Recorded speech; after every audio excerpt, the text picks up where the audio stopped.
तो बच्चों, welcome to my channel learning logic. आज हम शुरू करेंगे क्वेश्चन नंबर 2।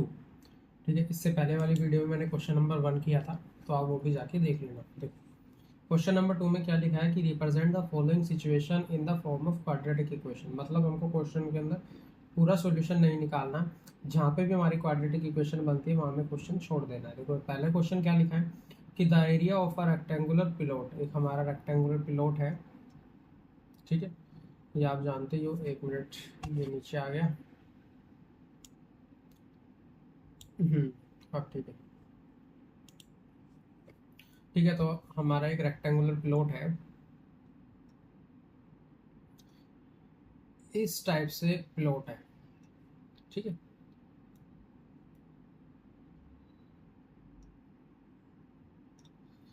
और इसका जो एरिया दिया गया है, एरिया जो है वो 528 मीटर स्क्वायर में। ठीक है, और इसकी लेंथ एंड द ब्रेथ, ठीक है, हमको बोली गई लेंथ ये है और ब्रेथ मेरी ये है। इसने बोला गया है कि length of a plot in metres is one more than the twice of a breadth. मतलब कि ब्रेथ से दोगुनी और उसमें भी एक ज्यादा है हमारी length. We need the find the length of the breadth, length and breadth of the plot. ठीक है, हमको ये निकालना। देखो कैसे निकलेगा। सबसे पहले तो करेंगे लेट द ब्रेथ। ब्रेथ क्यों लिया है? क्योंकि देखो ये मेरी एक ही सिंगल वैल्यू में आएगी, मतलब एक ही वेरिएबल में आएगा, तो इसलिए लिया है ब्रेथ ऑफ द प्लॉट।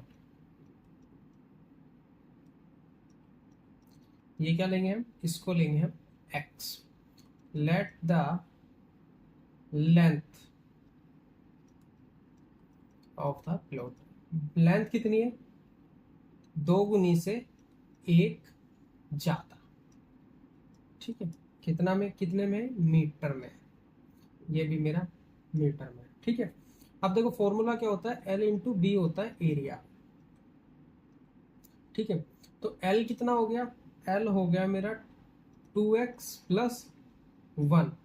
ये एक है, मल्टीप्लाई में b कितना है? x। और ये किसके बराबर है? ये है मेरा 528 के बराबर। अब इस x की मल्टीप्लाई इसमें करोगे तो कितना आएगा? 2x² प्लस x, और ये इधर 528 प्लस में, इधर माइनस में। ठीक है, इज इक्वल टू 0। ठीक है, चाहूँ तो मैं इससे आगे भी इसको सॉल्व करके लेंथ और ब्रेथ निकाल सकता हूँ, क्योंकि फिर इसके अंदर मिडिल टर्म स्प्लिट होगी, मतलब फैक्टर्स निकाल के आंसर आएगा। लेकिन हमको क्वेश्चन में बोला गया है कि क्वाड्रेटिक इक्वेशन तक ही निकालना है, तो हमारा यही इसका आंसर हो गया। ठीक है, करते हैं इसका पार्ट सेकंड। पार्ट सेकंड में बोला गया है कि टू कॉन्सिक्यूटिव पॉजिटिव इंटीजर्स है, मतलब लगातार। ठीक है, और हमको उसका निकालना है, फाइंड द इंटीजर। हमें वो इंटीजर फाइंड करना है। देखो क्या होता है, फॉर्मूला कैसे बनेगा, लेट द, बेसिकली इसके अंदर हमको ना इक्वेशन बना के छोड़ना है। फर्स्ट इंटीजर, अगर मैं फर्स्ट इंटीजर जो भी है, अगर मैं उसको x लूंगा, तो मेरा जो नेक्स्ट इंटीजर होगा वो मेरा x प्लस 1 ही तो होगा, क्योंकि लगातार है ना।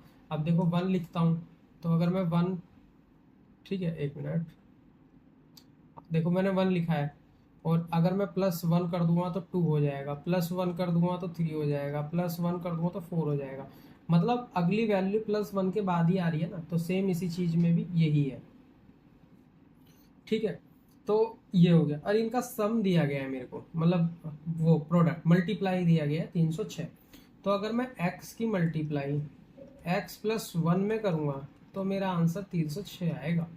अब इसकी मल्टीप्लाई करो, कितना हो गया? x² plus x। ठीक है, और ये 306 प्लस में, इधर जाके 306 माइनस में आ गया, और यही मेरा आंसर आ गया, क्योंकि ये मेरी एक क्वाड्रेटिक इक्वेशन बन गई है। ठीक है, अब हम करते हैं इसका थर्ड पार्ट। थर्ड पार्ट में क्या दिया गया मेरे को? थर्ड पार्ट में दिया गया है कि Rohan's mother is 26 older than him, मतलब उससे 26 साल बड़ी है, और the product of their age is 3 year from now will be 360। ठीक है, we would like to find the Rohan present age. Rohan की प्रेजेंट एज निकालनी है। ठीक है, देखो प्रेजेंट एज कैसे निकलेगी। सबसे पहले हम करते हैं यहाँ पे let the Rohan's present age, वो लेते हैं हम एक्स ईयर। प्रेजेंट में बात कर रहे हैं, ठीक है, 3 साल बाद की बात नहीं हो रही इसमें। ओके, तो अगला क्या होगा, रोहन्स मदर प्रेजेंट एज, वो कितनी है, x+26 ईयर। ठीक है, ये लिखा ना, Rohan mother is 26 year older than him, मतलब वो जितने भी साल का हो उससे उसकी मम्मी 26 साल बड़ी है। ठीक है, अब देखो आफ्टर 3 ईयर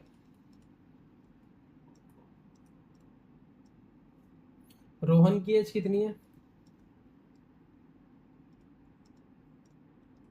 आप कहोगे रोहन की एज तो हमें पता ही नहीं, कहाँ से निकाले, रोहन की एज क्या है, रोहन की एज प्रेजेंट में हमने एक्स मानी है, तो 3 साल बाद इसकी जो एज होगी वो x+3 होगी। 3x मत कर देना, वो मल्टीप्लाई होता है, हमें प्लस करना है इसके अंदर। और रोहन्स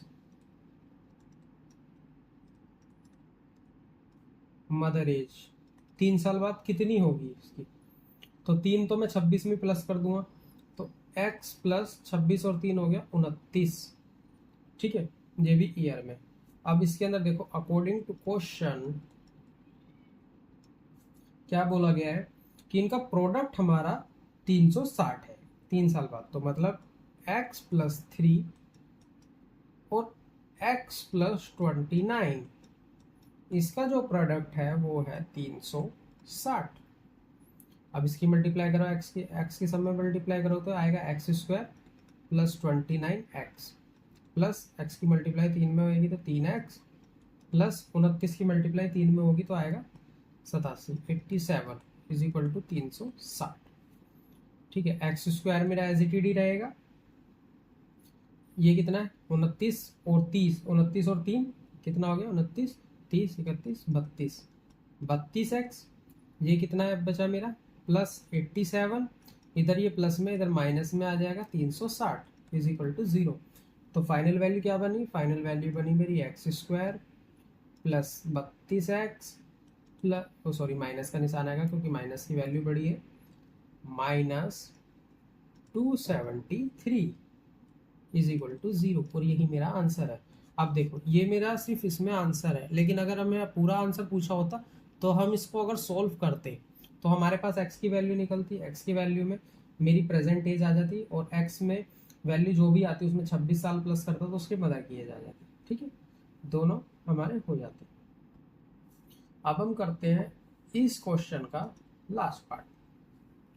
एक ट्रेन है, वो ट्रैवल करती है डिस्टेंस 480 किलोमीटर यूनिफॉर्म स्पीड, मतलब एक लगातार स्पीड से, मतलब जितनी भी स्पीड से चल रही है कंटिन्यूस स्पीड पे। ठीक है, और if she speed had 8 kilometre less, अगर वो कम करती है, it would be how many, इसमें लिखा it would be have taken 3 more time to cover the same distance. में ये बोला है कि एक ट्रेन है वो 448 किलोमीटर का डिस्टेंस कवर करती है एक स्पीड पे, लेकिन अब वो अपनी उस स्पीड से 8 किलोमीटर की अपनी स्पीड कम कर देती है, तो वो 3 घंटे का ज़्यादा टाइम लेती है सेम डिस्टेंस कवर करने में। तो हमें ट्रेन की स्पीड निकालनी है, तो चलो ये भी करते हैं। तो सबसे पहले देखो क्या करेंगे हम, let the speed of train, वो कितना है x km/h, क्योंकि किलोमीटर में दिया हुआ है। ठीक है, और डिस्टेंस हमको दिया ही हुआ है 480 किलोमीटर। ठीक है, ये निकल गया। अब देखो टाइम निकालना है, time taken by train, time taken by train कितना टाइम लिया उसने, अब ये तो हमें पता नहीं। अब फॉर्मूला क्या होता है, डिस्टेंस अपॉन स्पीड होता है। डिस्टेंस कितना है 480, स्पीड कितना है अभी निकाली मैंने x, तो ये मेरा टाइम आ गया आवर्स में। ठीक है, अब निकालते हैं time taken by train when speed is 8 kilometre per hour less. ठीक है, अगर वो 8 किलोमीटर की अपनी स्पीड घटाती है तो क्या आएगा हमारा टाइम 480 डिस्टेंस अपॉन में कितना आएगा स्पीड, स्पीड कितनी हो गई x माइनस 8, क्योंकि 8 किलोमीटर कम हो गई आवर्स। ठीक है, अब देखो किसमें क्या लिखा है, अकॉर्डिंग टू क्वेश्चन वो 3 घंटे का कम समय लेती है। अगर मैं 480 में से मतलब x माइनस 8 माइनस कर दूं 480 अपॉन में x, वैसे तो इसको इधर रखना चाहिए था क्योंकि ये वाली वैल्यू मेरी बड़ी है, लेकिन कोई बात नहीं, इज इक्वल टू 3। क्यों, क्योंकि इनका डिफरेंस ही तो 3 है। तो अगर वो इसी स्पीड से जाएगी तो ठीक टाइम पे पहुंचेगी, 8 किलोमीटर कम स्पीड से जाएगी तो वो 3 घंटे का समय लेगी। तो मतलब सेम डिस्टेंस में अगर उसने स्पीड कम करी तो वही तो आ रहा है टाइम, तो इन दोनों का टाइम ही तो दिया है 3 घंटे। ठीक है, अब क्या करेंगे, अब हम इसका एलसीएम लेंगे। तो एलसीएम कैसे होगा ये थोड़ा ध्यान से समझना, अगर ना आए तो 1-2 बार जरूर देखना, क्योंकि ये थोड़ा क्वेश्चन थोड़ा ट्रिकी भी नहीं कह सकते, बस ये थोड़ा सा हार्ड है। अब इसको किसी को एलसीएम लेना नहीं आएगा वो यहाँ फंस जाएगा। एलसीएम कैसे ले, एलसीएम लेना पड़ेगा, इसका x बाहर रहेगा और x माइनस 8 अंदर रहेगा। अब देखो x माइनस 8 ये मेरा कट गया, 480 की मल्टीप्लाई x में होएगी तो ये आएगा मेरा 480 x माइनस x से x कट गया। ठीक है, x से मेरा x कट जाएगा तो ऊपर ऊपर कितना बचेगा माइनस 480। ठीक है, ये मेरा बचेगा। और यहाँ पे एक चीज और है कि इसकी मल्टीप्लाई अब इसमें भी होगी, तो यहाँ कितना आएगा मेरा प्लस माइनस, एक मिनट चल नहीं रहा, हाँ 3840 ये आएगी मेरी यहाँ पे वैल्यू। और ये एक मिनट, ये प्लस माइनस नहीं है, यहाँ आ जाएगा मेरा, इसमें ये इधर से मल्टीप्लाई होगा तो प्लस, इधर मेरा आ जाएगा प्लस, और इधर कितना आ जाएगा, ये आएगा मेरा प्लस का साइन, क्योंकि माइनस का साइन तो यहाँ ऑलरेडी है ही, तो ये मेरे अंदर के भी साइन, इससे ये मेरा माइनस का हो जाएगा और अंदर 8 से मल्टीप्लाई होगी 480 में, तो ये वाली वैल्यू आएगी और माइनस से माइनस मेरा प्लस में हो जाएगा, तो इज इक्वल टू आएगा ये 3। ठीक है, अब इसमें से देखो क्या काट सकते हो आप, प्लस माइनस ये तो मेरा कट गया। ठीक है, अब यहाँ वैल्यू कितनी बची, यहाँ मेरी वैल्यू बची है 3840 अपॉन, ये कितना आ गया, इसकी मल्टीप्लाई इसमें करोगे x² minus 8x is equal to 3। अब इसको 3/1 भी लिख सकते हैं, इसकी मल्टीप्लाई इसमें करोगे 1 में तो ये तो 3840 ही आएगा, इज इक्वल टू 3 की मल्टीप्लाई x² में करोगे तो आएगा 3x² माइनस 8 या 24x। अब इसको इधर लिख लो या इधर लिख लो, बात इसमें एक ही रहेगी। ठीक है, तो ये कितनी हो गई मेरी वैल्यू, ये हो गई मेरी 3x² माइनस 24x, और इस चीज को इधर ले आओ माइनस में क्योंकि प्लस में है, तो ये हो गया 3840। ठीक है, लेकिन मेरा जीरो यहाँ आ रहा है, इस जीरो को मैं इधर भी ले जाऊँ, आगे पीछे करो कोई दिक्कत की बात नहीं है। तो यहाँ हम लिख सकते हैं 3x माइनस 24x माइनस 3840 और इज इक्वल टू 0। अब ये देखो ये मेरा यहाँ पे हो गया सॉल्व, ये भी हमारा ठीक है। लेकिन अगर आप इसको और भी सॉल्व करना चाहते हो, इसमें क्वाड्रेटिक इक्वेशन सॉल्व करने के लिए नहीं बोल रहा, अगर इसमें और भी सॉल्व करना चाहते हैं तो देखो ये मेरा 3 से कट रहा है, ये 3 से कट रहा है। अब इसको चेक करते हैं, तो 3 से कट रहा है, नहीं कट रहा। तो देखते हैं, 8 4 12 3 15, 15 मेरा 3 से कटता है तो ये मेरी वैल्यू 3 से कटेगी। तो हम यहाँ लिखेंगे डिवाइड बाय 3। 3 से काटेंगे तो एक्स स्क्वायर आएगा, 3 से काटेंगे तो यहाँ पे 8x आ जाएगा, और इसको 3 से काटेंगे तो कितना आ जाएगा, 3 से काटो 1 आ गया, 3 दूनी 6 हो गया, 2 और 3 8 24 हो गया, और 0 इज इक्वल टू 0। ये मेरा इसका फाइनल आंसर है। आई होप मेरा पढ़ाया हुआ आपको समझ में आया होगा। समझ में आया तो चैनल को लाइक एंड सब्सक्राइब करें और अपने फ्रेंड्स में भी शेयर करें। बाकी की नेक्स्ट एक्सरसाइज नेक्स्ट वीडियो में।